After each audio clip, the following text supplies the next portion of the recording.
परमपिता परमेश्वर धन्यवाद करते हुए आपके पास आए हैं। आपके वचन को हम लोग सुन रहे हैं और दिल धन्यवाद से भरता जा रहा है कि आपने हम लोगों को कहां से निकाला है और हम सबको आपने मसीह की देह में एकत्रित किया है और हम सबको भीतरी मनुष्यत्व में नई सृष्टि बनाकर आप हम सबके जीवनों से अपनी महिमा प्रकट करना चाहते हैं। आपकी इच्छा पूरी हो प्रभु। हम सब अपने जीवनों का समर्पण आपको करते हैं ताकि आपकी इच्छा और योजना हम सबके जीवन में पूरी हो, ताकि आपका नाम महिमा पाए। धन्यवाद के साथ प्रार्थना को प्रभु यीशु मसीह के पवित्र नाम से मांगते हैं, आमीन। सबको जय मसीह की। हम परमेश्वर का धन्यवाद करते हैं क्योंकि वो धन्यवाद के योग्य परमेश्वर है और उसने हम लोगों के जीवन में बड़े बड़े सामर्थ्य के काम किए हैं। अभी तो शुरुआत है। वो जब हम लोगों को अपनी महिमा के लिए तैयार कर लेगा तब उसका हम सब का जीवन उसकी महिमा में जब प्रकट होगा, उस समय की आप कल्पना भी नहीं कर सकते कि कैसा समय होगा और आप परमेश्वर की महिमा किस प्रकार करेंगे। वो अपनी महिमा ले लेगा आपसे, आपको करना कुछ भी नहीं पड़ेगा। करने वाला तो परमेश्वर है, करता वो है। हम सिर्फ समर्पण करते हैं और काम वो खुद करता है। जैसा कि हम लोगों ने कल प्रेरितों के काम के 2 अध्याय के 42वें पद में ये पढ़ा और जाना था कि किस प्रकार कलीसिया का आरंभ जब हुआ तो प्रेरितों के चरणों में लोग शिक्षा पाने के लिए और संगति रखने के लिए जुड़ जाते थे। इन्हें जोड़ता कौन था? प्रभु उन्हें जोड़ता था। अब आपसे एक प्रश्न पूछना मांगते हैं कि ये लोग जो प्रेरितों से शिक्षा पाने के लिए और संगति रखने के लिए जोड़े जा रहे थे, ये कौन लोग थे? यहूदी थे कि अन्य जाति थे? यहूदी लोग थे, बिल्कुल सही। ये यहूदी लोग थे। कभी आपने सोचा है कि यहूदी लोग वो लोग हैं जिनके पास परमेश्वर के लिखित वचन थे, उनके पास व्यवस्था थी और भविष्यवक्ताओं की पुस्तकें थी और पुराने नियम की पुस्तकों को आसमानी किताब बोला गया है, हेवनली बुक्स। जिनके पास हेवनली बुक्स थी उनको भी शिक्षा की जरूरत थी, वो भी पवित्र आत्मा के द्वारा। तो पवित्र आत्मा डायरेक्ट तो शिक्षा नहीं देता है, पवित्र आत्मा पर्सन्स के थ्रू ही काम करता है। तो यीशु मसीह के चेले, उनके द्वारा पवित्र आत्मा लोगों को शिक्षित करने का काम कर रहा था, मसीही शिक्षा। और हम लोगों के लिए यह आवश्यक है कि हर विश्वासी के लिए, हर मसीही के लिए, हर मसीही विश्वासी के लिए यह आवश्यक है कि वो इस बात को जरूर जाने कि प्रेरितों की शिक्षा क्या थी। हां के ना? आवश्यक है कि नहीं है? अगर आप प्रेरितों की शिक्षा आपको नहीं मालूम है और आप कहते हैं मैं मसीही विश्वासी हूं, तो आप झूठ बोल रहे हैं, आप मसीही विश्वासी नहीं है। कारण आपको कलीसिया के आरंभ में प्रेरितों की शिक्षा क्या थी यही नहीं मालूम है, तो आप कौन सा विश्वास कर रहे हैं और किसका विश्वास कर रहे हैं? आप कौन आपका प्रेरित है? परमेश्वर ने कलीसिया में सबसे पहले प्रेरितों को रखा है। आपने, हम लोगों ने जब पढ़ा था संडे को भी और कल भी पढ़ा था कि प्रेरित सबसे पहले, 1 मिनट के लिए आप खोल के देख लीजिए कलीसिया में सबसे पहला स्थान किसका है। सबसे पहला स्थान इफिसियों की पत्री 4 अध्याय, इफिसियों की पत्री 4 अध्याय। हर बात प्रमाणित होनी चाहिए वचन से। जो हम पढ़ रहे हैं, जो हम सुन रहे हैं, जो हम देख रहे हैं, उन सब बातों का प्रमाण लिखित वचन होना चाहिए। इफिसियों की पत्री उसका 4 अध्याय और उसका 11 पद देखेंगे क्या लिखा है।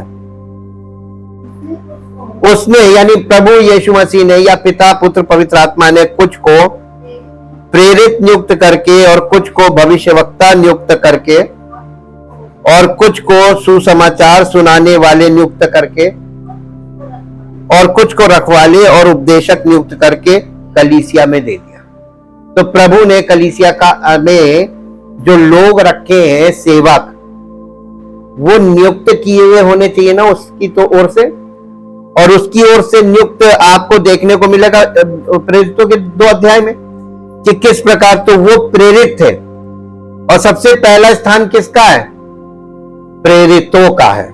तो प्रेरितों की शिक्षा क्या थी? उस जमाने में बाइबल नहीं थी, पुराने नियम की पुस्तकें थी, और वो भी एक साथ जुड़ी हुई नहीं थी। उसमें व्यवस्था की पुस्तक अलग थी, भविष्यवक्ताओं की अलग अलग पुस्तकें थी।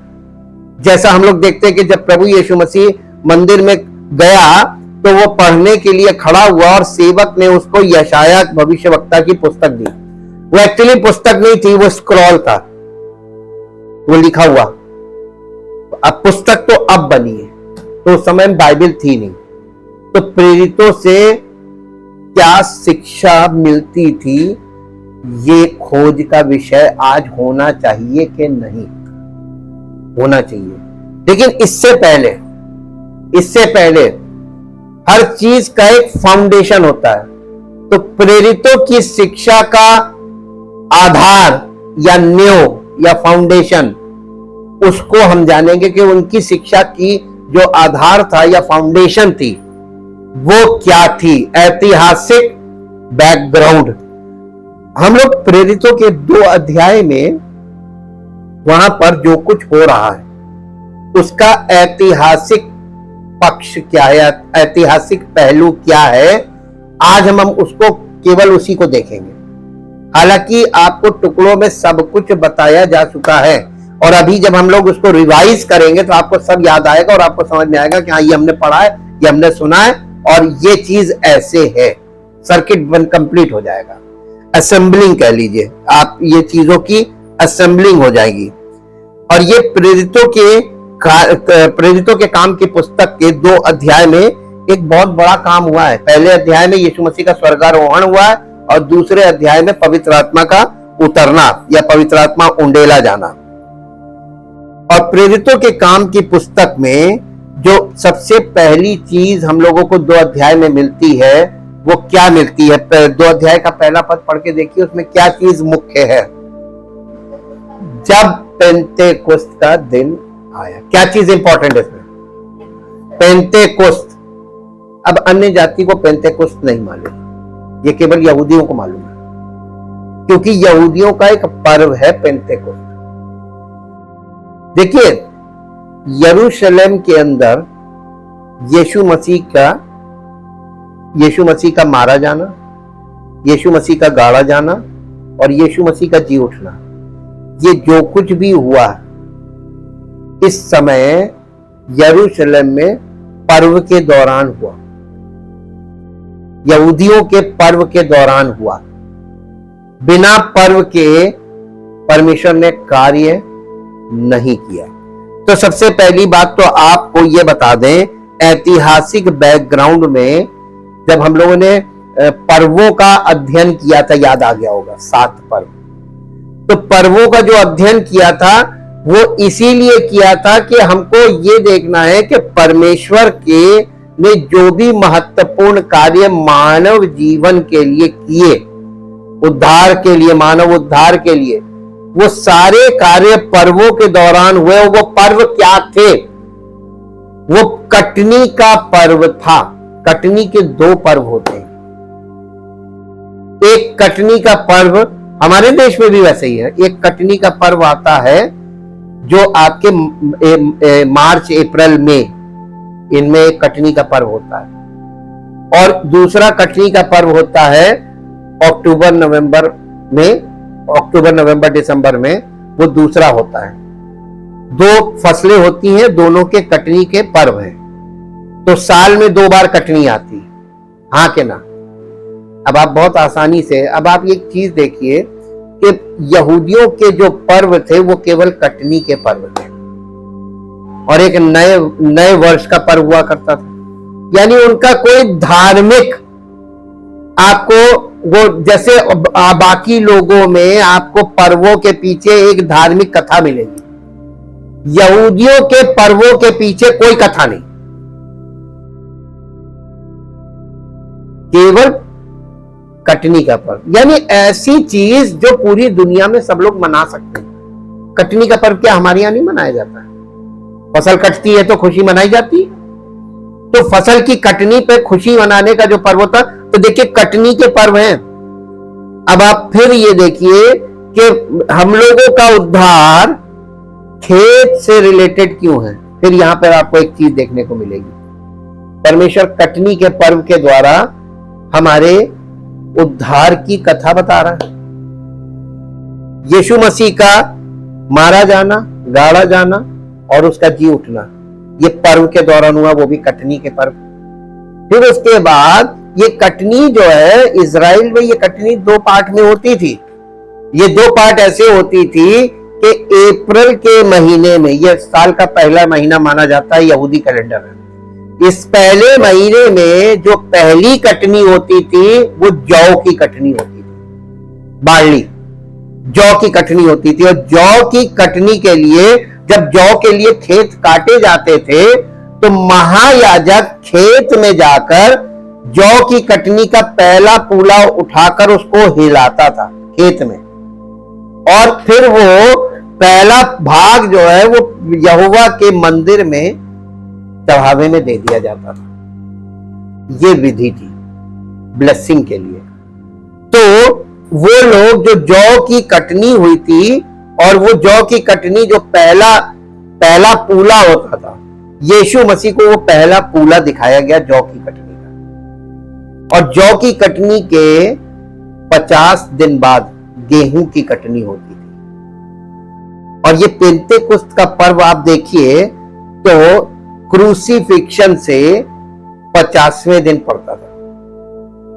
मेरे साथ निकाल लीजिए, आप ऐतिहासिक बैकग्राउंड देखते चलिए और देखिए कि इसमें ये हमारे उद्धार की कथा है, और इसमें एग्रीकल्चर पर्व है, यानी खेती से संबंधित बातें की जा रही हैं और हमारे जीवन को इससे कनेक्ट किया जाता है, आत्मिक जीवन को। हमारा आत्मिक जीवन एकदम वृक्ष के समान होना चाहिए।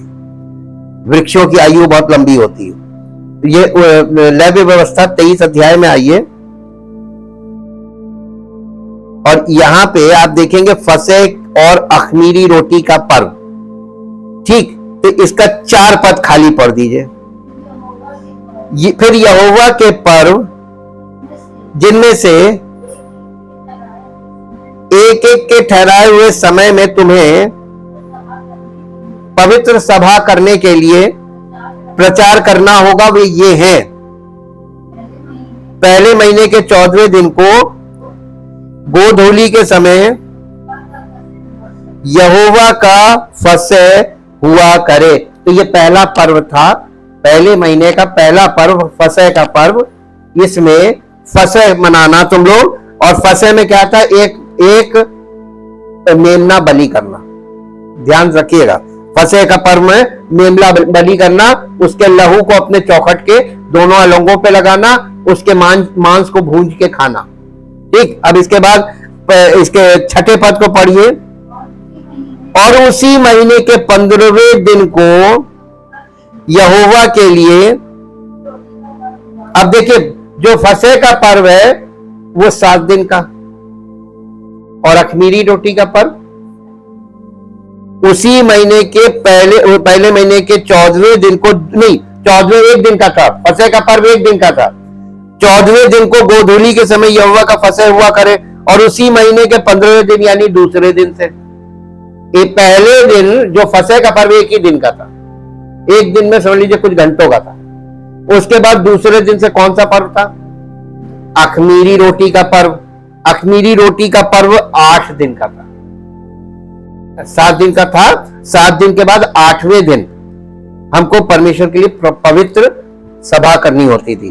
उसके बाद आ जाइए इसके 15 पद में, 23 अध्याय के 15 पद में, फिर उस विश्राम दिन के दूसरे दिन से, अर्थात जिस दिन तुम हिलाई जाने वाली भेंट के पूले को लाओगे, उस दिन से पूरे 7 विश्राम दिन गिन लेना। अब ये आपको समझ में नहीं आया होगा, ये आपका जो फसह का पर्व है, फसह के पर्व का एक ही दिन का था, फ्राइडे के दिन ये फसह का पर्व था।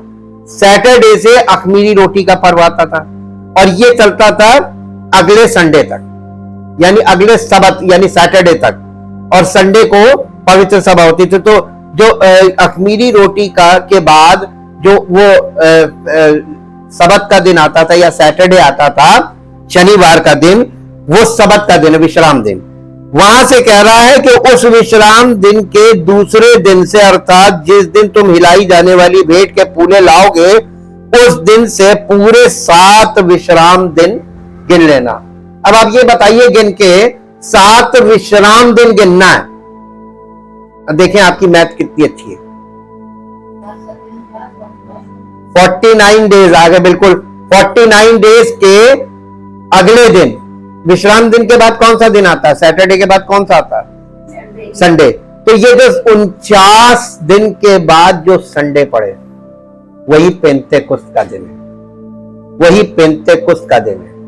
एक तो ये बात हो गई, पेंतेकुस्त का दिन आपको पता चला 50वें दिन को, पेंतेकुस्त का मतलब होता है 50वां दिन। यीशु मसीह के क्रूसिफिक्शन के बाद 50वें दिन पवित्र आत्मा उतरा। यीशु मसीह जी उठने के बाद 40 दिन तक चेलों के साथ रहा, खाया पिया, उनसे बातें की, और 40वें दिन उसका स्वर्गारोहण हुआ और 50वें दिन पवित्र आत्मा आ गया। केवल 10 दिन का गैप है। अब एक चीज और समझ लीजिए, क्योंकि अब हम लोग आगे जाएंगे ना, तो पीछे का क्लियर ऐतिहासिक बैकग्राउंड क्लियर कीजिए।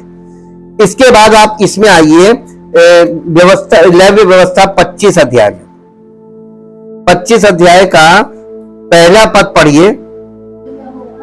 फिर यहोवा ने सीनै पर्वत के पास मूसा से कहा, इस्राएलियों से कह कि जब तुम उस देश में प्रवेश करो जो मैं तुम्हें देता हूं, तब भूमि को यहोवा के लिए विश्राम मिला करे। अब यहां पर परमेश्वर एक और विश्राम की बात कर रहा है, विश्राम वर्ष की बात कर रहा है, यानी सबत का वर्ष। यहां सबत का दिन, हर 7वां दिन सबत का दिन है।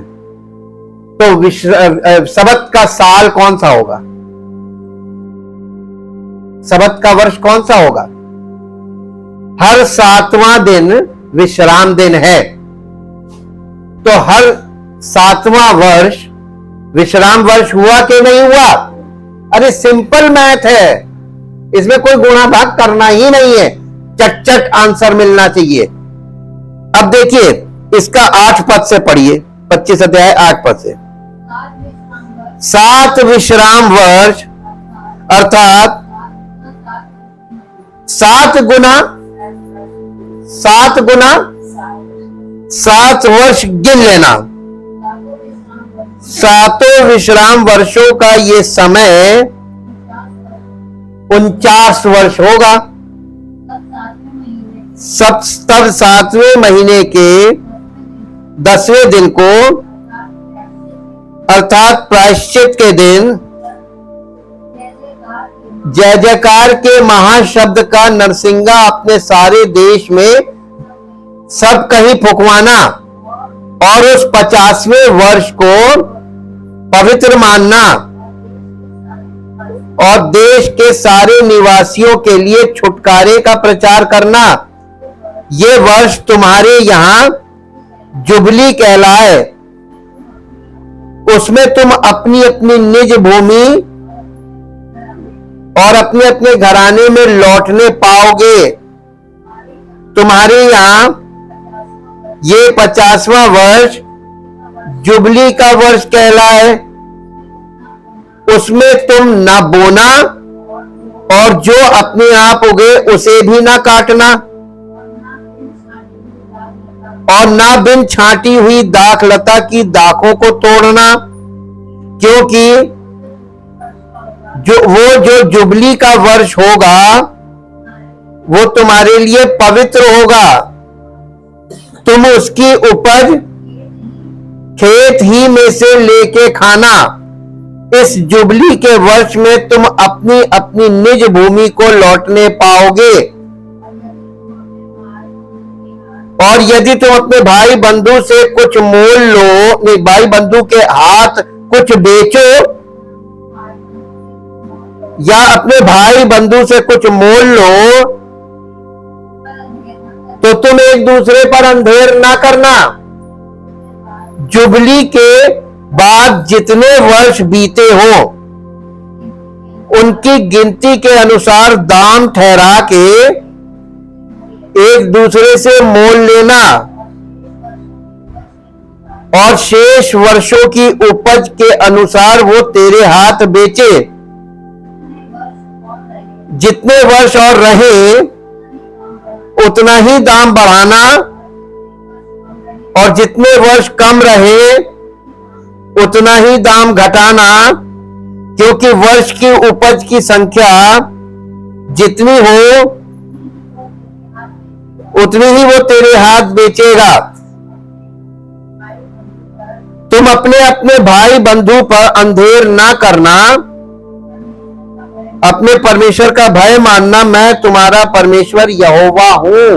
ये यहूदियों को एक विश्राम वर्ष के विषय में बताया था, और यहां पर 50वां वर्ष यानी 49 विश्राम वर्ष के बाद 50वां विश्राम वर्ष होगा, वो जुबली का वर्ष होगा, यानी छुटकारे का वर्ष।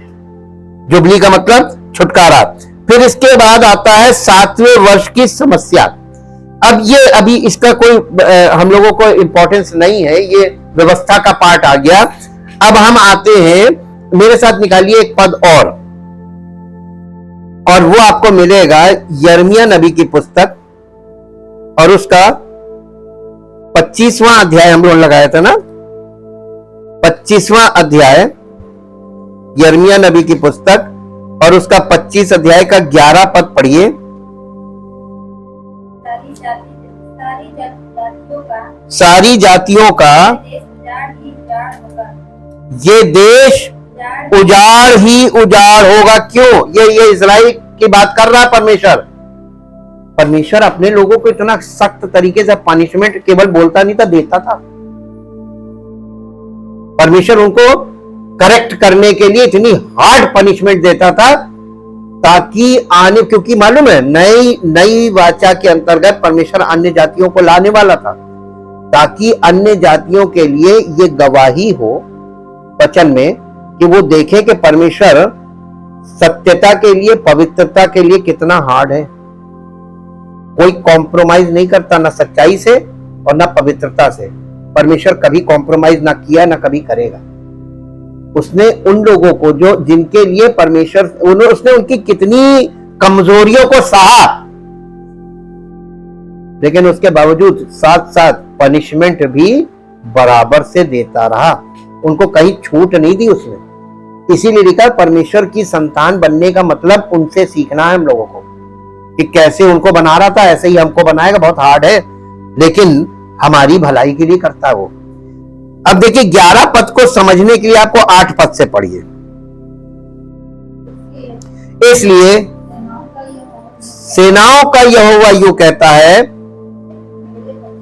तुमने जो मेरे वचन नहीं माने, इसलिए सुनो,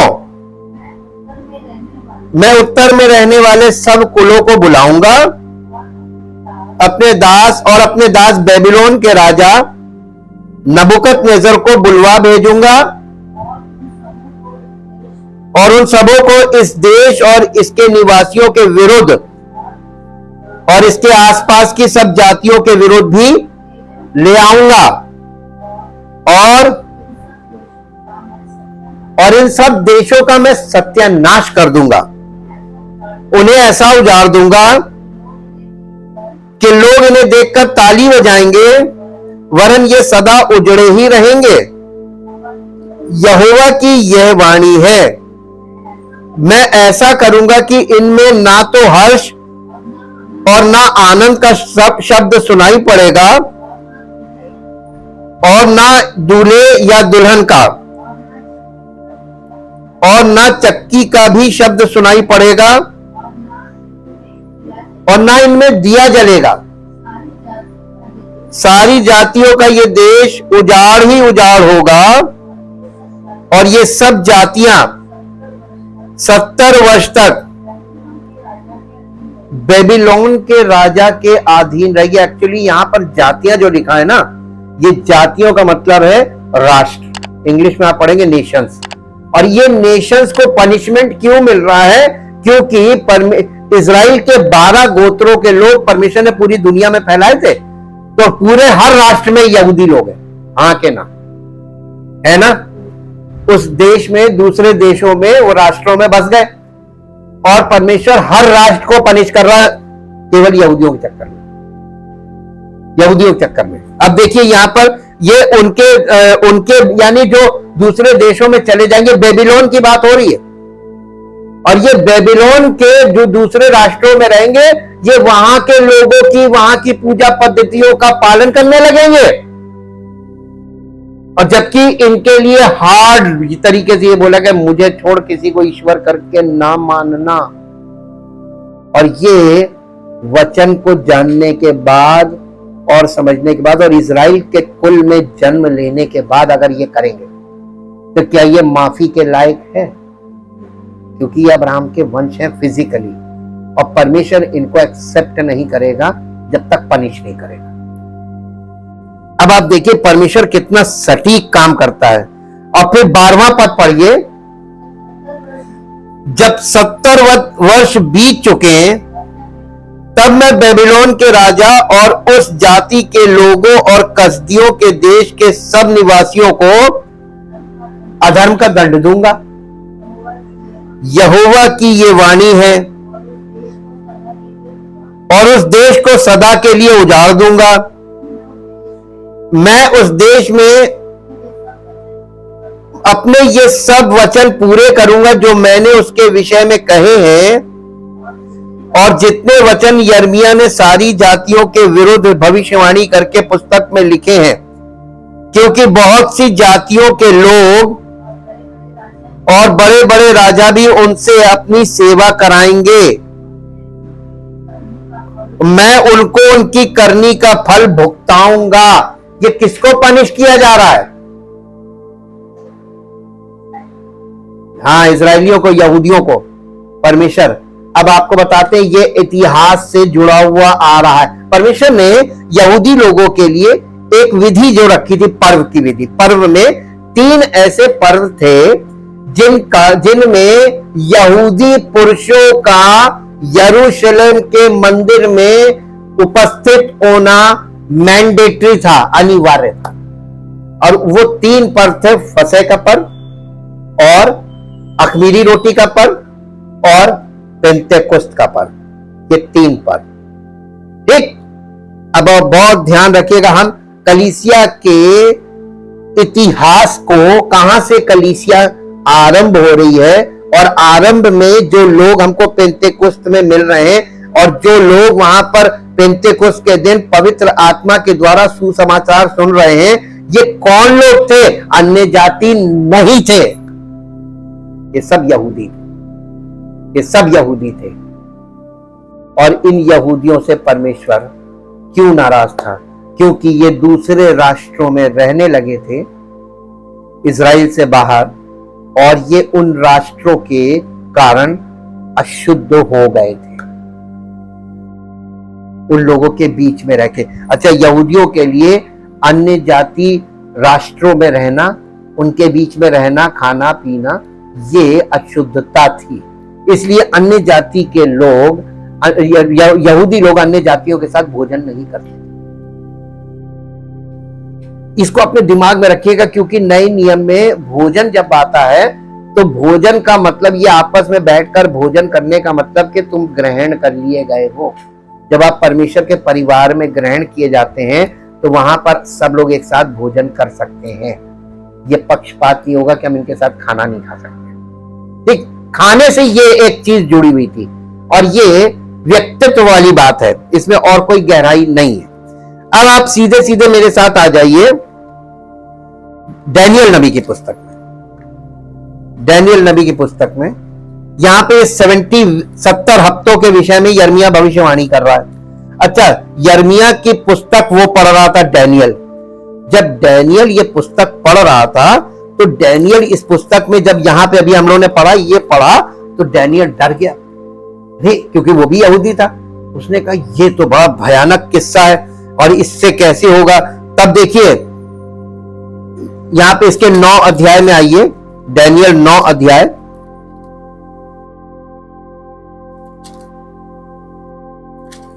डैनियल की पुस्तक और उसका 9 अध्याय, 9 अध्याय का 18 पद पढ़िए। हे मेरे परमेश्वर, कान लगाकर सुन, आंख खोलकर हमारी उजड़ी हुई दशा और उस नगर को भी देख जो तेरा कहलाता है, क्योंकि हम जो तेरे सामने गिड़गिड़ा कर प्रार्थना करते हैं वो अपने धर्म के कामों पर नहीं वरन तेरी बड़ी दया ही के कारण, तेरी बड़ी दया ही के कामों पर भरोसा रखकर करते हैं। ये किस आधार पर प्रार्थना कर रहा है? अपने धर्म के कामों के आधार पर या परमेश्वर की बड़ी दया और उसके बड़े कामों के कारण? देखिए अब यहां पर, अब हे प्रभु सुन ले, हे प्रभु पाप क्षमा कर, हे प्रभु ध्यान देकर जो करना है उसे कर, विलंब ना कर। हे मेरे परमेश्वर, तेरा नगर और तेरी प्रजा तेरी ही कहलाती है, इसलिए अपने नाम के निमित्त ऐसा ही कर। ये गिड़गिड़ा रहा है, याचना कर रहा है परमेश्वर से। और फिर इसके बाद 20वां पद पढ़िए। इस प्रकार मैं प्रार्थना करता और अपने इजरायली जाति भाइयों के पाप का अंगीकार करता हुआ अपने परमेश्वर यहोवा के सन्मुख उसके पवित्र पर्वत के लिए गिड़गिड़ाकर विनती करता ही था। ये प्रार्थना कर रहा था, मालूम क्या? अब आप इसको शॉर्टकट में सुन लीजिए। डैनियल ये प्रार्थना कर रहा था कि इजराइल के लिए 70, इजराइल उजड़ चुका था उस समय, और इजराइल के लिए 70 सप्ताह ठहराए गए। ये 70 सप्ताह क्या है नहीं समझ में आ रहा था उसको, और ये छुटकारा कब होगा नहीं समझ में आ रहा था। अब इसी 9 अध्याय के 24 पद पे आइए, इसका अर्थ आया ऊपर से। तेरे लोग और तेरे पवित्र नगर के लिए 70 सप्ताह ठहराए गए। देखिए 70 सप्ताह, अब आप इसको जोड़िए, 70 सप्ताह कितना हुआ?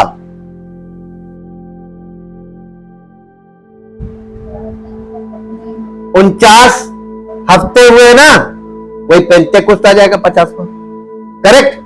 70 सप्ताह ठहराए गए हैं कि उनके अंत तक अपराध का होना बंद हो और पापों का अंत हो और अधर्म का प्रायश्चित किया जाए और युगान युग की या युग युग की धार्मिकता प्रकट हो और दर्शन की बात पर और भविष्यवाणी पर छाप दी जाए और परम पवित्र का अभिषेक किया जाए।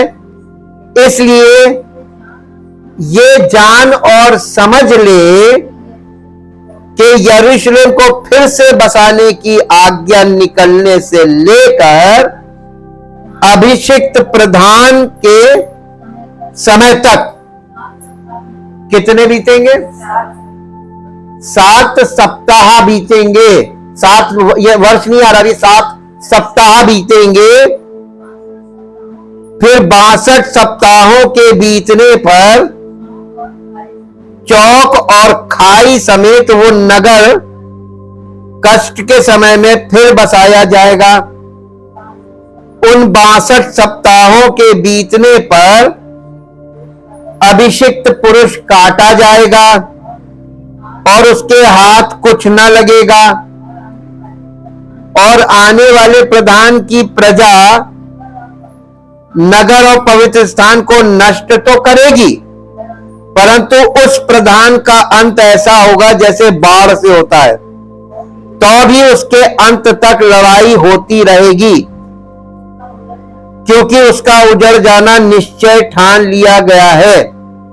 वो प्रधान 1 सप्ताह के लिए बहुतों के संग दृढ़ वाचा बांधेगा, परंतु आधे ही सप्ताह के बीतने पर वो मेल बलि और अन्न बलि को बंद करेगा और कंगूरे पर उजाड़ने वाली घृणित वस्तुएं दिखाई देंगी, और निश्चय ही ठनी हुई बात के समाप्त होने तक परमेश्वर का क्रोध उजाड़ने वाले पर पड़ा रहेगा। अब आप इस भेद को समझ पाए कि नहीं? ये भविष्यवाणी में सब खुल गया, नहीं समझ में आया? अब हम आपको समझाते हैं, बहुत सरल है। आपको इतना पहले से प्रिपेयर किया है टुकड़ों में कि अब आपको समझ में आना चाहिए। ये ऐतिहासिक बैकग्राउंड है। देखिए, तेरे लोगों, तेरे पवित्र नगर के लिए 70 सप्ताह ठहराया गया, ये यहूदियों के लिए, इसमें कलीसिया के लिए नहीं है। तो ये 70 सप्ताह किसके लिए? यहूदियों के लिए। ये यहूदियों के लिए ठहराए गए हैं, हमेशा के छुटकारे के लिए। ये दिन कैसे शुरू होते हैं? एक काउंटिंग है। कोई कहे कि अंत के दिन अचानक से आएंगे, कभी नहीं। अंत के दिन अचानक से नहीं, अंत के दिन तो पुराने नियम से ही शुरू हो चुके हैं। और इसमें परमेश्वर के, देखिए, यहूदियों के द्वारा कलीसिया की शुरुआत हुई है। यानी आरंभ में कलीसिया में कौन लोग आए थे? यहूदी लोग थे ना। और यहूदी 12 गोत्र थे, इसलिए यीशु मसीह ने 12 चेले बनाए थे। संख्या का भी देखिए एकदम मिलान है। और अन्य जाति के लिए केवल एक चुना गया था, और वो था पौलुस। अभी हम कलीसिया के इतिहास की बात कर रहे हैं। पेंतेकोस्त के दिन, आप पेंतेकोस्त के दिन को बहुत हल्के में लेते हैं। आपको ये भी मालूम है, क्योंकि वो अन्य जातियों से वहां पर कोई हमारा वहां में मतलब ही नहीं है। लेकिन मालूम तो होना चाहिए ना, प्रेरितों की शिक्षा आपको मालूम होनी चाहिए कि नहीं होनी चाहिए? तो प्रेरित क्या शिक्षा दे रहे थे और किनको दे रहे थे? वो यहूदी लोगों को शिक्षा दे रहे थे। तो यहूदियों को क्या बता रहे थे, वही हम समझ रहे हैं। अब देखिए, यहां पे लिखा है कि 70 सप्ताह ठहराए गए, उनके 70 सप्ताह के अंत तक अपराध का होना बंद हो जाए और पापों का अंत हो और अधर्म का प्रायश्चित किया जाए और युग युग की धार्मिकता प्रकट हो और दर्शन की बात पर और भविष्यवाणी पर छाप दी जाए। अब पहले एक बात देखते हैं कि पापों का अंत हो, और ये पहला वाला पार्ट देखते हैं कि उनके अंत तक अपराध का होना बंद हो और पापों का अंत और अधर्म का प्रायश्चित किया जाए। देखिए, अब ये कैसे हो रहा है? नए नियम की शुरुआत होती है। ये पुराना ही, यानी अभी व्यवस्था का ही समय है। ये यहूदी लोग हैं।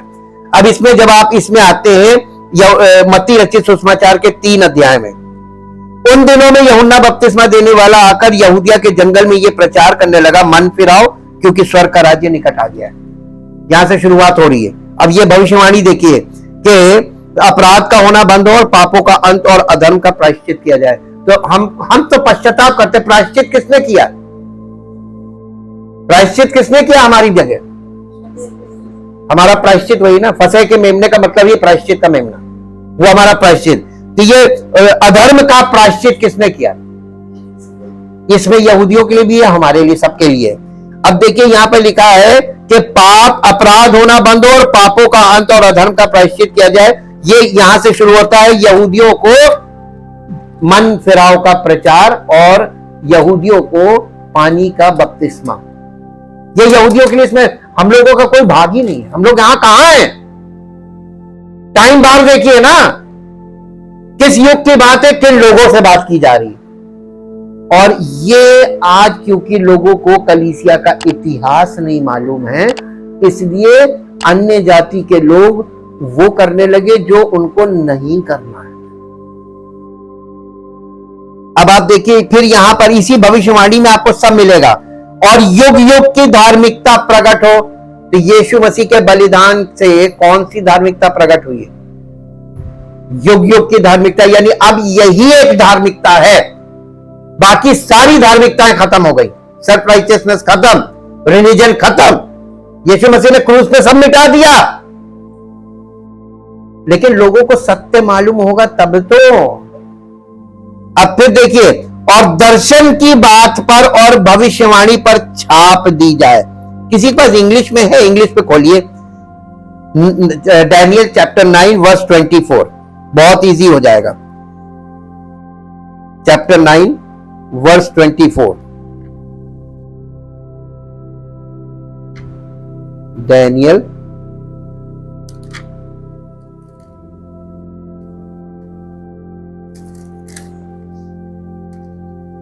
चैप्टर 9 वर्स है 24, 9 का 70 वीक्स ऑफ ईयर्स। देखिए 70 वीक्स का मतलब है ये सप्ताह बताए गए, लेकिन ये साल है। हमने इसीलिए आपको वहां पर साल बता दिया था। 70 वीक्स ऑफ ईयर्स और 490 साल की बात हो रही है जी। Are decreed upon your people and upon your holy city Jerusalem to finish and put an end to transgression, to seal up and make full the measure of sin, to purge away and make expiation and reconciliation for sin, to bring in everlasting righteousness, permanent moral and spiritual rectitude in every area and relation, to seal up vision and prophecy and prophet, and to anoint a holy of। ये कौन है जिसको anoint? अब हिंदी में पढ़िए क्या लिखा है। दर्शन की बात पर और भविष्यवाणी पर छाप दिया। देखिए दर्शन की बात, आज मसीही युग में यदि कोई आपसे कहे कि मैंने ये दर्शन देखा, मैं दर्शन के साथ, प्रभु ने मुझे दर्शन दिया, मैं आपको आपके पास दर्शन लेकर आया हूं, इस प्रकार का प्रचार अगर आप सुने आज, तो यहां से जाके देखिए कि जब दर्शन को बंद कर दिया गया, स्टॉप, यानी उसको हमेशा के लिए स्टॉप किया, सील कर दिया, अब कोई दर्शन नहीं, और दर्शन भी अब नहीं है, और अब कोई भविष्यवाणी भी नहीं, तो भविष्यवाणियों को भी सील कर दिया गया। और कोई मसीही जीवन में और कलीसियाओं में ये कहे कि प्रभु ने मुझसे ये कहा, मैं ये भविष्यवाणी कर रहा हूं, अगर कोई खड़े होकर जैसे पुराने नियम में यहोवा का आत्मा यूं फरमाता है या यहोवा यूं कहता है, जैसे पुराने नियम में होता था, अगर इस तरीके से कोई भविष्यवाणी कर रहा है तो वो झूठा भविष्यवक्ता और झूठा प्रचारक है। दर्शन की बात भी झूठी है और भविष्यवाणी भी झूठी है। यहां से, इस पॉइंट से, ये पॉइंट कौन सा मालूम है? Crucifixion of Jesus Christ. इसके बाद अब कोई भी ना दर्शन है और ना कोई भविष्यवाणी है। और आज आप देखिए कलीसियाओं में क्या चल रहा है, कहीं तो दर्शन की बात हो रही है और कहीं भविष्यवाणियों की बात हो रही है, जबकि नहीं होनी थी। अब एक ही दर्शन है, और वो दर्शन उसको नहीं बोला गया, उसको बोला गया है प्रकाशन, परमेश्वर के इकलौते पुत्र प्रभु यीशु मसीह का प्रकाशन। मसीहत में क्या चीज है? केवल प्रकाशन, केवल प्रकाशन। मसीह की जो शिक्षा है पवित्र आत्मा के द्वारा, वो मसीह का प्रकाशन ही है। और प्रकाशन में क्या मिलेगा? प्रकाश मिलेगा। प्रकाश क्या? सत्य, केवल सत्य। मसीही जीवन में मसीही विश्वासी को केवल सत्य चाहिए, और पवित्र आत्मा सत्य का आत्मा है। तो पवित्र आत्मा के द्वारा आपको क्या मिलना चाहिए? और जहां पवित्र आत्मा नहीं होगा वहां क्या मिलेगा? दर्शन की बात होगी, भविष्यवाणी होगी, प्रार्थनाएं होंगी, ये सारी चीजें चलेंगी जो पुराने नियम की विधियां थी। अब आप यहाँ पे देखिए, यहाँ पे उसने बोल दिया कि पापों का अंत और अधर्म का प्रायश्चित किया जाए, और युग युग की धार्मिकता प्रकट हो, और दर्शन की बात पर और भविष्यवाणी पर छाप दी जाए, और परम पवित्र का अभिषेक किया जाए।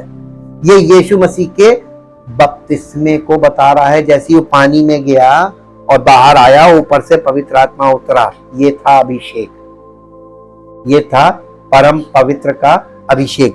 और उसी को इसमें इंग्लिश में क्या लिखा है, इंग्लिश में क्या लिखा है, and to anoint a holy of Holis.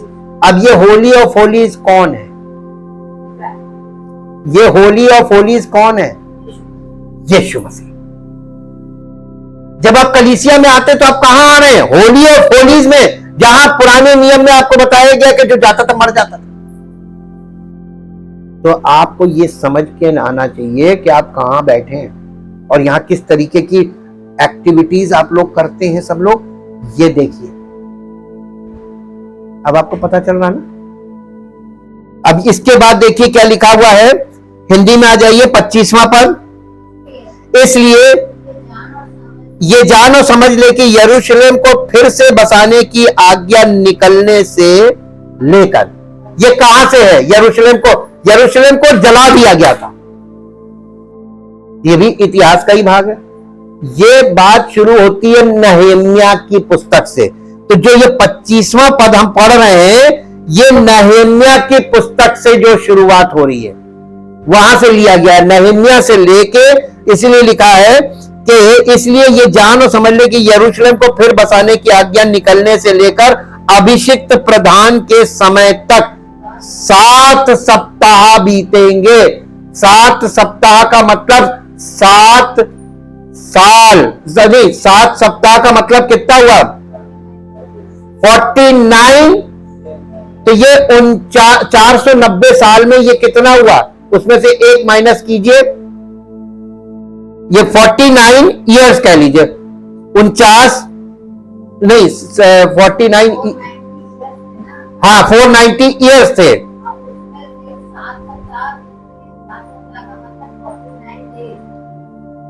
नहीं डेज नहीं आएगा, ये ईयर्स में है ना। नहीं ये 49 ईयर्स ही आएगा, आप बिल्कुल सही कह रहे हैं, 49 ईयर्स आएगा। 49 साल पूरे होंगे और ये पूरे कहां होंगे, निकलने से लेकर अभिषेक प्रदान के समय तक 7 सप्ताह बीतेंगे। ये मालूम कौन सा है, यीशु मसीह के इस पृथ्वी पर जो सेवकाई शुरू हुई है वहां तक का ये आ गया, यहां आ गए हम लोग, ठीक। नहम्याह से वहां तक इतना टाइम कंप्लीट हो गया। फिर 62 सप्ताहों के बीतने पर चौक और खाई समेत वो नगर कष्ट के समय फिर से बसाया जाएगा। उन 62 सप्ताहों के बीतने पर अभिषिक्त पुरुष काटा जाएगा। ये जो काटा जाएगा ये क्रूसीफिक्शन है, यीशु मसीह के क्रूसीफिक्शन।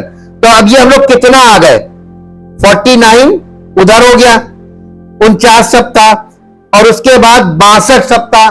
तो 49 और 62 जोड़िए कितना हुआ, नहीं यहां पे आकर टोटल हो गया, टोटल है ये, टोटल है, टोटल 62 आ गया ना, 62, और 62 के बाद हमको 69 तक आना है। कुछ ना लगे उसके हाथ, कुछ ना लगेगा, और आने वाले प्रधान की प्रजा नगर और पवित्र स्थान को नष्ट, परंतु उस प्रधान का अंत ऐसा होगा जैसे बाहर से होगा, उसके अंत तक लड़ाई होती रहेगी, क्योंकि उसका उधर जाना निश्चय ठान लिया है। वो प्रधान 1 सप्ताह के लिए बहुतों के संग दृढ़ वाचा बांधेगा। 1 मिनट आप इसको जोड़िए जरा, यहां पे है, हाँ ये नहीं 160 हो गया ना, 160 नहीं होना है, टोटल 69 आना है, क्योंकि 70 तक आना हमको ना। तो ये 62 आया, 62 एक है, ये 62, हाँ ये इसमें 49 ऐड करके आगे बढ़े वो। और फिर उसके बाद 62 सप्ताहों के बीतने पर अभिषेक पुरुष काटा जाएगा। और इसके बाद ये लास्ट में आता है, तो लास्ट में आता है केवल 1 सप्ताह बचता है, और लिखा है कि परंतु आधे ही सप्ताह के बीतने पर वो मेल बलि और अनबलि को बंद करेगा। अब ये जो 27वां पद इसमें आ रहा है, तो 27वें पद में क्या लिखा है, वो प्रधान 1 सप्ताह के लिए बहुतों के संग दृढ़ वाचा बांधेगा। ये 1 सप्ताह का मतलब 7 साल है, 7 इयर्स का पीरियड है। जी दिखाई दिया है ना, जी जी, अगर घटाए ना जाते तो बहुत भयानक होता।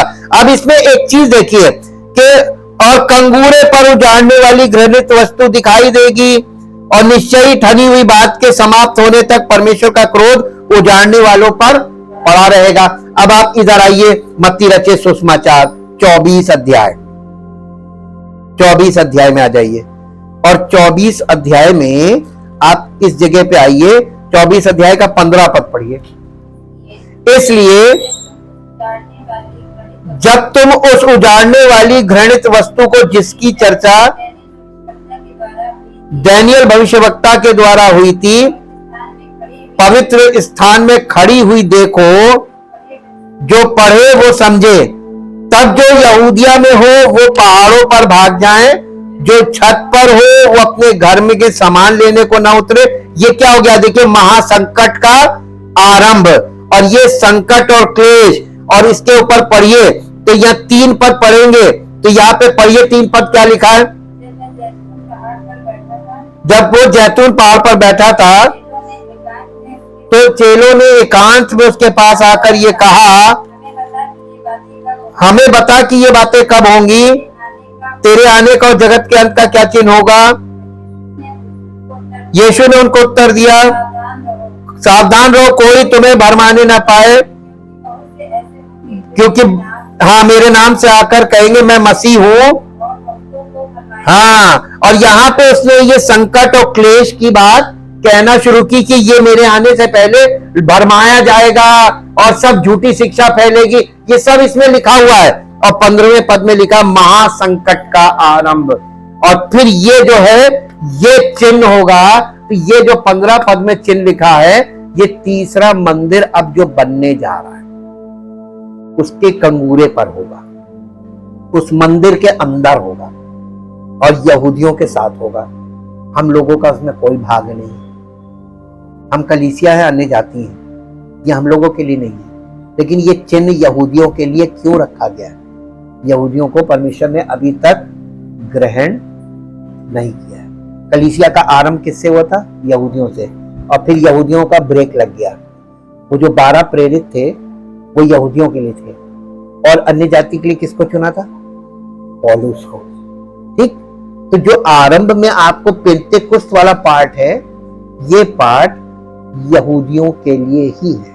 लेकिन हमें भी इसकी सच्चाई, प्रेरितों की शिक्षा क्या थी, ये मालूम होना चाहिए ना। तो प्रेरित उनको यही बता रहे थे कि ये वही है, वो परमेश्वर एक ही है। इनके बार बार हमने पढ़ा ना अभी बीच में कि मुझे छोड़ कोई ईश्वर नहीं है और ना पहले कोई था ना मेरे बाद कोई होगा, यहोवा मैं ही हूं। वो यीशु मसीह ही है, वही पिता और पुत्र ने पिता को प्रकट किया।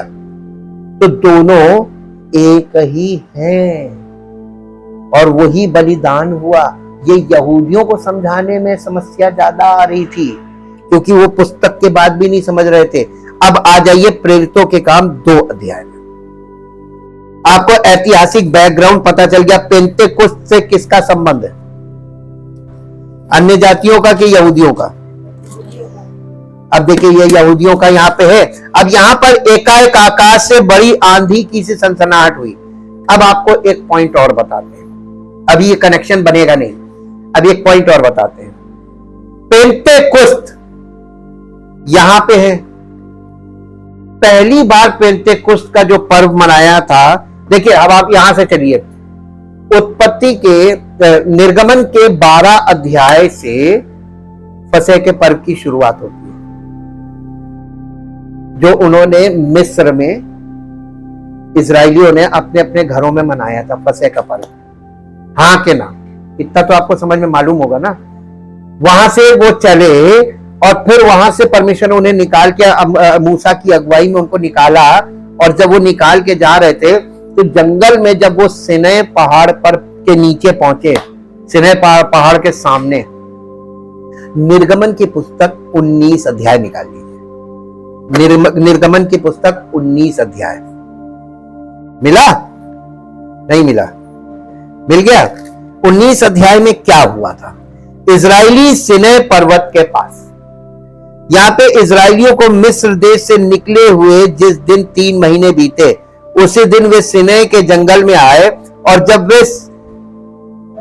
रपीदीम से कूच करके सिनै के जंगल में आए, तब उन्होंने जंगल में डेरे खड़े किए। वहीं पर्वत के आगे इजराइलियों ने छावनी डाली। तब मूसा पर्वत पर परमेश्वर के पास चढ़ गया, और यहोवा ने पर्वत पर से उसको पुकार कर कहा, याकूब के घराने से ऐसा कह और इजराइलियों को मेरा ये वचन सुना, तुमने देखा है कि मैंने मिस्रियों से क्या क्या किया। तुमको मानो उकाब पक्षी के पंखों पर चढ़ाकर अपने पास ले आए। ये वर्णन आपको समझ में आ रहा है? उकाब पक्षी, उकाब अपने बच्चों को अपने परों पे उठाता है ताकि वो खाई में ना गिर जाएं, और उनको उड़ना सिखाता है। फिर यूं पर करता है, फिर वो फल फल फल फल करते हैं, फिर जब वो गिरने लगते तो उनको, ऐसे परमेश्वर यहोवा इजराइलियों को निकाल के लाया था। हम लोग गाते ना, परम पिता की हम स्तुति का, उसमें गाते नहीं, परों पर उठाया उकाब की तरह ताकि हमको चोट ना लगे। गा तो रहे गीत, आपको उसका इतिहास एकदम नहीं मालूम, इसीलिए लोग दिल से नहीं गाते हैं, क्योंकि अनुभव है ही नहीं। आप तो अभी सुन ही रहे, और वो भी विश्वास कर रहे हैं कि नहीं कर रहे, ये तो प्रभु जाने। कर रहे होते तो परिवर्तन भी दिखता। ये आपको यहां पर देखने को मिल रहा है। और फिर लिखा है, इसलिए अब यदि तुम निश्चय मेरी मानोगे और मेरी वाचा का पालन करोगे, तो सब लोगों में से तुम ही मेरा निज धन ठहरोगे। समस्त पृथ्वी तो मेरी है, और तुम मेरी दृष्टि में याजकों का राज्य और पवित्र जाति ठहरोगे। जो बातें तुझे इजराइलियों से कहनी है वे ये ही हैं। यानी क्या कहना है, ये परमेश्वर मूसा को भी बताता था, प्रेरितों को भी बताता। अपनी मर्जी से कोई कुछ नहीं बोलता था।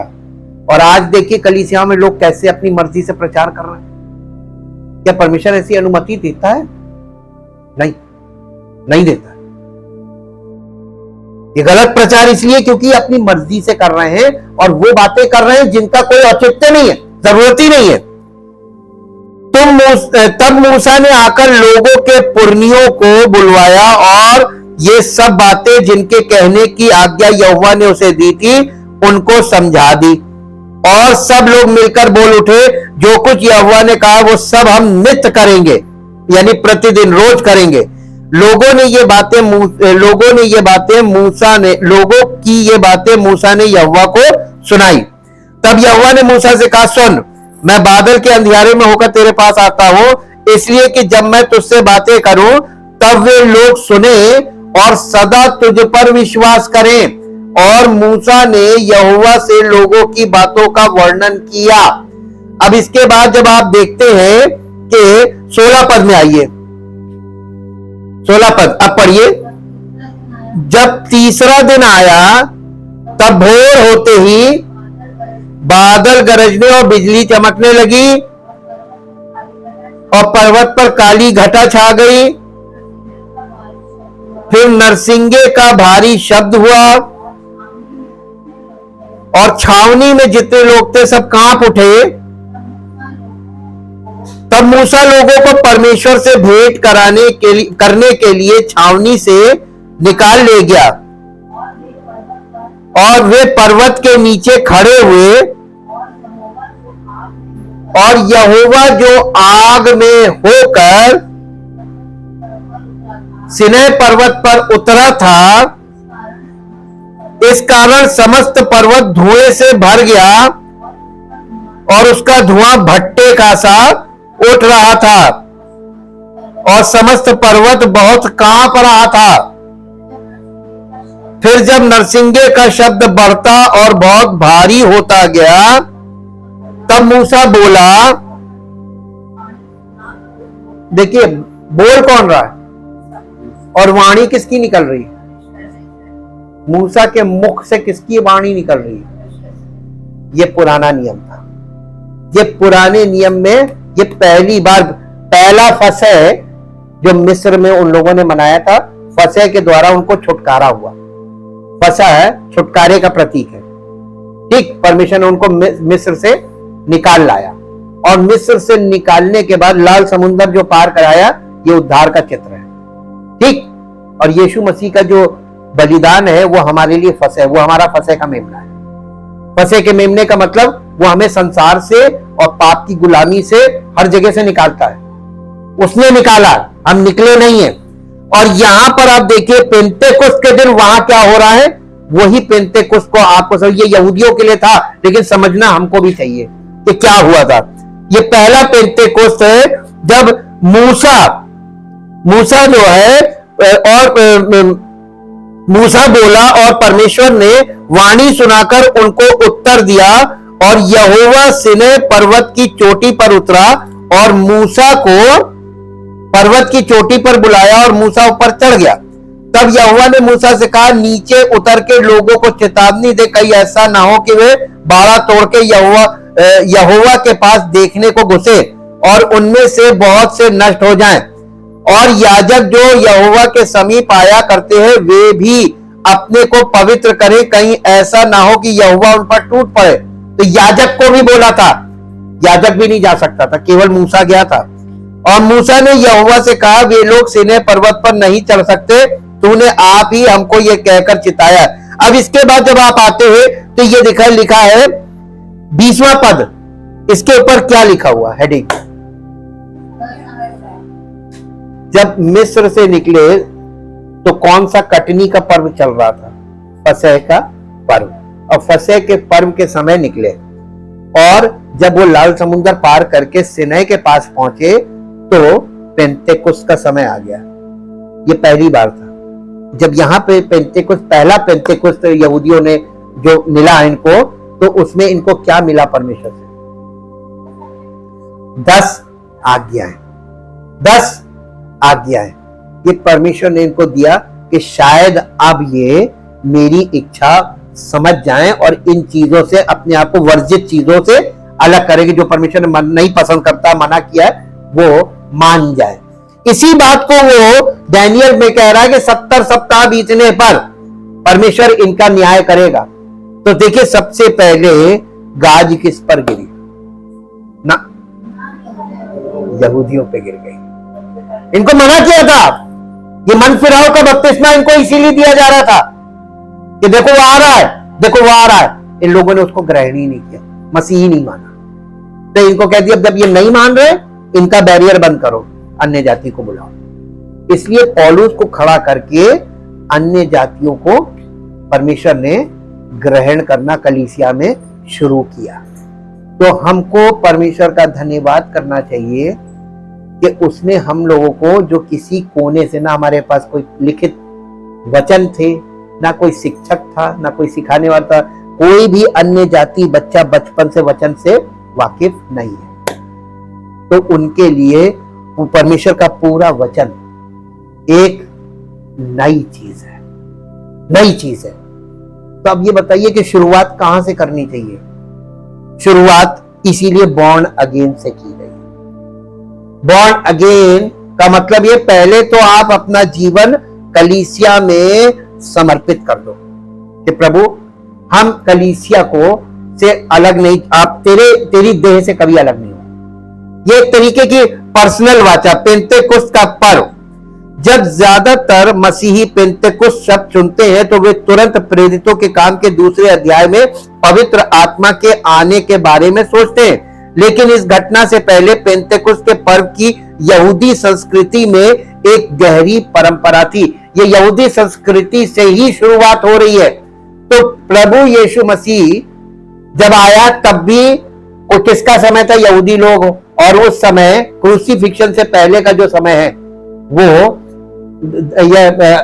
पुरानी व्यवस्था का समय था, पुराना नियम चल रहा था। जब यीशु मसीह का क्रूसीफिक्शन हो गया उसके बाद भी पुराने नियम का ही समय चल रहा है, क्योंकि उसके अगले दिन यीशु मसीह को, जिस दिन वो बलिदान हुआ था, क्रूसीफिक्शन हुआ था, उसी दिन शाम को सूरज डूबने से पहले उसको ग्रेव में रख दिया था, आके ना। तो दूसरे दिन से कौन सा पर्व शुरू होता है? अखमीरी रोटी का पर्व। अपने अंदर से सारा खमीर निकालो। खमीर दिखाता पाप, अपने अंदर से सारा खमीर। फिर मौका मिला था, उस मौके से भी चूक गए। और फिर आ गया पेंतेकुस्त में तो जुबली वर्ष था, छुटकारे का वर्ष। और उस छुटकारे के वर्ष में छुटकारा होना चाहिए कि नहीं? किस किस चीज से? जो बाप दादों से जो चीजें हमको जकड़े हुए थी, उन सब चीजों से छुटकारा, रिलीजन से छुटकारा, हमारे पाप के स्वभाव से छुटकारा, हमें सांसारिक जीवन से छुटकारा, हर तरीके का छुटकारा वहां पर आ गया। जुबली का वर्ष पेंतेकुस्त। जो पेंतेकुस्त ये वाला है, ये पेंतेकुस्त का पर्व बहुत इंपॉर्टेंट है। पेंतेकुस्त का पर्व फसह के लगभग 50 दिन बाद मनाया जाता था। प्रेरितों के काम में ये यीशु की मृत्यु के 50 दिन बाद मनाया जाता था। फसह का पर्व 3 तीर्थ यात्रियों के पर्वों में से एक था। यानी साल में 3 बार इनको तीर्थ यात्रा करनी पड़ती थी यहूदियों को, जो पूरी दुनिया के किसी भी कोने में रहते हैं। साल में 3 पर्वों पर इनको वहां पर मौजूद होना था। तो फसह के समय मौजूद थे, तो इनके सामने क्रूसिफिक्शन हुआ। हाँ कि ना? हुआ था ना? आंखों से देखा इन्होंने। और वहां पर जो कुछ भी घटनाएं घटी, प्रकृति ने गवाही दी, फिर भी विश्वास नहीं किया। और उसके बाद उसको ग्रेव में रखा गया। अखमीरी रोटी का पर्व मनाया इन्होंने, और देखा कि वो रखा, तीसरे दिन जी उठा। तो जी उठने के समय भी ये वहां पर थे, क्योंकि अखमीरी रोटी का पर्व चल रहा था।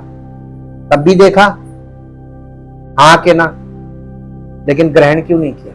और उसके बाद पेंतेकुस्त में ये फिर आए थे 50 दिन बाद। फिर देखा, पेंतेकुस्त के दिन आंधी की सी सनसनाहट हुई, नरसिंगे का शब्द हुआ, और आग की सी फटती हुई जीभें दिखाई दी, और उनमें से हर एक पर आकर ठहर गई। पतरस ने खड़े होकर भाषण दिया। पतरस ने किसको प्रचार किया? यानी पवित्र आत्मा जब उतरा तो पहला प्रचार किसको किया गया? इजराइलियों को, यहूदियों को। और उसका एक चिन्ह है, कभी कह नहीं सकते कि हमने नहीं सुना। वो अपनी अपनी मातृभाषा में, यानी जिस देश में वो रहने चले गए थे, तो उस देश की अपनी मातृभाषा में सुन रहे थे। और ये काम कौन कर रहा था? सत्य का आत्मा, पवित्र आत्मा, पुत्र का आत्मा, मसीह का आत्मा इस काम को कर रहा था। ये बड़ा आश्चर्य कर्म था, और वे सब दंग रह गए। तब उन्होंने पतरस से और प्रेरितों से यह प्रश्न किया कि हम उद्धार पाने के, सुनने वालों के हृदय छिद गए, ये यहूदी लोग थे, कि हम क्या करें उद्धार पाने के लिए? मन फिराओ। फिर एक कोई प्रश्न आया, मन फिराओ। तो देखिए, परमेश्वर ने अपनी विधि में कहीं कॉम्प्रोमाइज किया? बिना मन फिराए उन्हें नहीं ग्रहण कर रहा, तो बिना मन फिराए आज अन्य जातियों को ग्रहण करेगा? परमेश्वर पक्षपात नहीं करता, जब उनका नहीं करेगा तो आपका भी नहीं करेगा।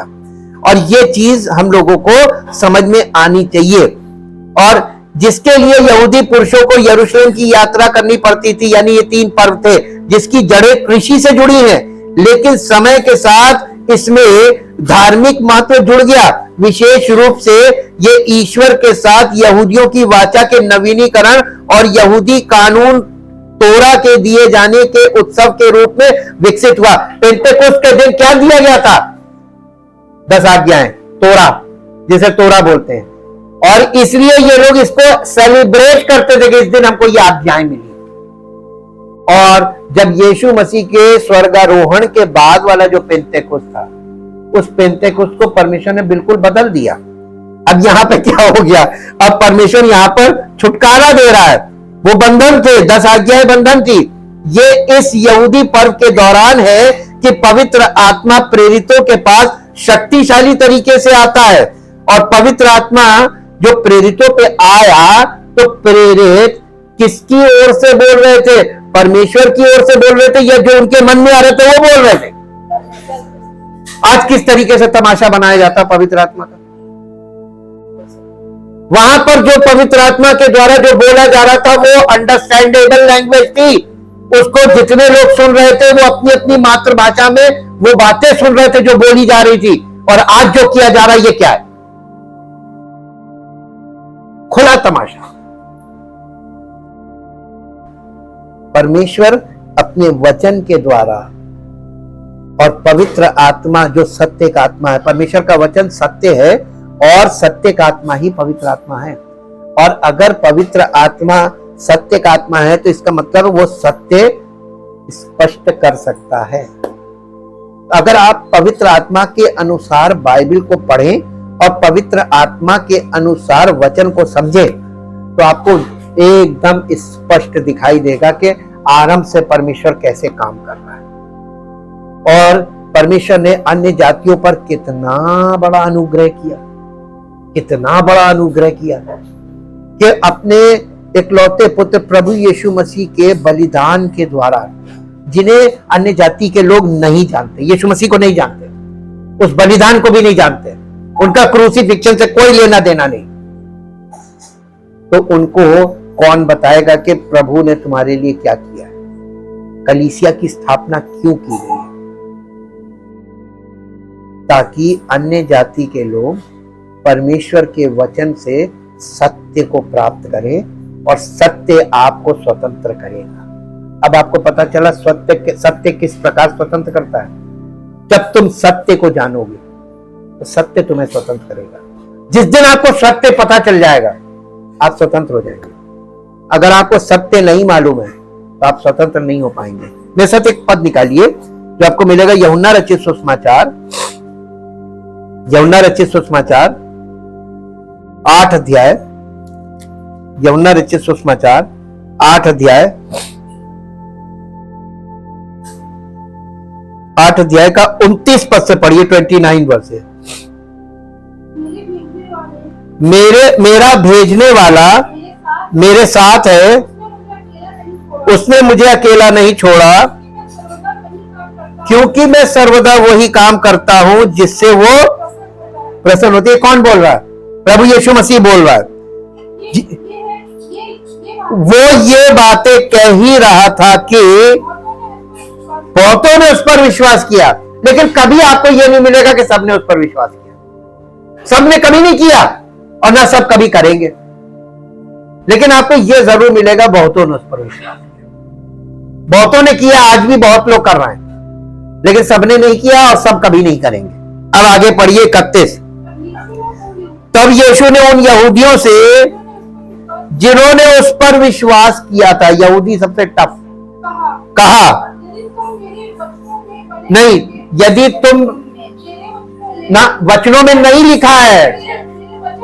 हाँ, पढ़ते, एक मिनट, बाइबल पढ़ते समय गलत मात्रा गलत मीनिंग पैदा करती है और इसलिए बार बार डांटा जाता है। पढ़ते समय मात्रा बहुत ध्यान है।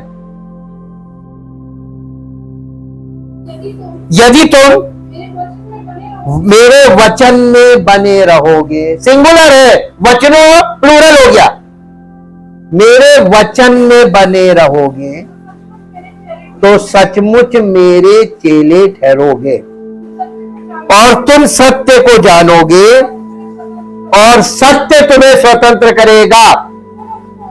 उन्होंने, अब देखिए यहां पे आगे दूसरी बात शुरू हो जाती है, लेकिन यीशु मसीह ने कहा था मार्ग, सत्य और जीवन मैं ही हूं। इस पद को जो अभी हम लोगों ने पढ़ा 32 है ना कि 31, 8:31 इंग्लिश में पढ़ेंगे। यूहन्ना का John 8:31, John 8:31. So Jesus said to those Jews who had believed in him, if you abide in my word. अब ये वचन जो सिंगुलर यहां पे लिखा, यदि तुम मेरे वचन में बने रहोगे, इसमें आगे ब्रैकेट में कुछ लिखा हुआ है, hold fast to my teachings and live in accordance with them. प्रेरितों से उन लोगों को, यही प्रेरितों को समर्पित हुए थे ताकि वो मसीह की शिक्षा के अनुसार जीवन बिताएं। तो उनके पास कोई बाइबल तो थी नहीं, तो प्रेरितों के साथ रहेंगे तो प्रेरितों के पीछे पीछे चलेंगे जैसे वो करते हैं। ये थी फॉलोइंग जी। जब तुम ऐसा करोगे, if you abide in my word, hold fast to my teachings and live in accordance with them, you are truly my disciples and you will know the truth and the truth will set you free. और तुम जब वचन में बने रहोगे तभी तो सत्य प्राप्त करोगे, और जब सत्य मिलेगा तो सत्य तुम्हें स्वतंत्र करेगा। आजकल के लोग, वचन की तो कोई वैल्यू है ही नहीं। अपनी बड़ाई के लिए प्रचार किया जा रहा है कि देखो मैं कितना अच्छा प्रचार कर लेता हूं। प्रचार बड़ाई के लिए नहीं है, ये तो हमारे जीवन की बातें हैं, ये हमारे उद्धार की बातें हैं, ये गंभीर बातें हैं। और पवित्र आत्मा बड़ी गंभीरता से हमको ये देता है। तो वचन का आदर करना सीखे, केवल सुनना नहीं है, आपको वचन के अनुसार चलना है। और आपको एक बात बताते हैं ताकि ये पॉइंट यहां पे कंप्लीट हो, कल हम इससे आगे बढ़े। ये देखिए, जब यीशु मसीह पृथ्वी पर था तो उसने नाम लेकर चेलों को बुलाया था। उसके चेले, इंग्लिश में लिखा दे आर डिसाइपल्स। यीशु मसीह के चेले जो थे वो फॉलोअर्स थे, फॉलोअर्स से डिसाइपल बने। डिसाइपल का मतलब शिष्य, और शिष्य बनते बनते बनते बनते बनते बनते और जब पवित्र आत्मा उन पर उतर आया तो वो प्रेरित कहलाए। प्रेरित कौन कहलाए? यीशु मसीह के शिष्य, चेले। और जब पहली सदी की कलीसिया थी तो वहां पर भक्त नहीं थे जैसे आज आपको दिखाई देता है। वहां पे पहली सदी की कलीसिया में जब आप थोड़ा सा आगे बढ़ते तो लिखा है कि यरूशलेम में चेलों की संख्या बढ़ रही थी, भक्तों की नहीं बढ़ रही थी। कलीसिया में किसकी संख्या बढ़नी चाहिए? चेलों की। अगर हम मसीह के चेले हैं तो जो लोग हमारे संपर्क में आएंगे तो वो क्या बनने चाहिए? चेले। किसके? उन्हें मेरा चेला बनना है। और हम जिसके चेले हैं तो हम सब किसके चेले बन रहे हैं? डायरेक्ट यीशु मसीह से कांटेक्ट नहीं आप कर सकते, थ्रू प्रॉपर चैनल। तो आप जब प्रॉपर चैनल से कनेक्शन लेके चलेंगे तभी तो कनेक्ट हो पाएंगे। हम भी डायरेक्ट कनेक्ट नहीं हो सकते यीशु मसीह से। तो हम लोगों के लिए पहले प्रेरित है, कलीसियाई तौर पर देखें तो प्रेरित है पौलुस, ठीक। उसके बाद पौलुस का चेला कौन था? तीमुथियुस। तीमुथियुस के पास शिक्षा मिली कलीसिया के विषय में, उसको सारी तो पास्टरल लेटर्स दिए गए। हम तीमुथियुस के थ्रू पौलुस को, और पौलुस के थ्रू यीशु मसीह को, और यीशु मसीह के थ्रू पिता तक पहुंचते हैं। आप कैसे पहुंचेंगे? आप connect to me and then वो सारी चीज जो आगे की है हमारी, उसमें आप कनेक्ट हो जाते हैं। इसी को कलीसिया बोला। कलीसिया हमेशा कंटिन्यूएशन वाला काम है। Thank you, thank you, thank you Lord. सच्चे जीवित तो मान समर्थी परमेश्वर, हम आपका हृदय से धन्यवाद करते हैं आपके पवित्र वचनों के लिए, जो पवित्र आत्मा के द्वारा हमें स्पष्ट करने के लिए दिए जा रहे हैं, ताकि हम मसीह के सच्चे गवाह बने और हमारा जीवन से सच्ची गवाही निकले, ताकि उसकी महिमा हो और उसका नाम महिमा पाए। आदर और महिमा आपको मिले प्रभु। इस प्रार्थना को प्रभु यीशु मसीह के पवित्र नाम से मांगते हैं, आमीन। Praise the Lord.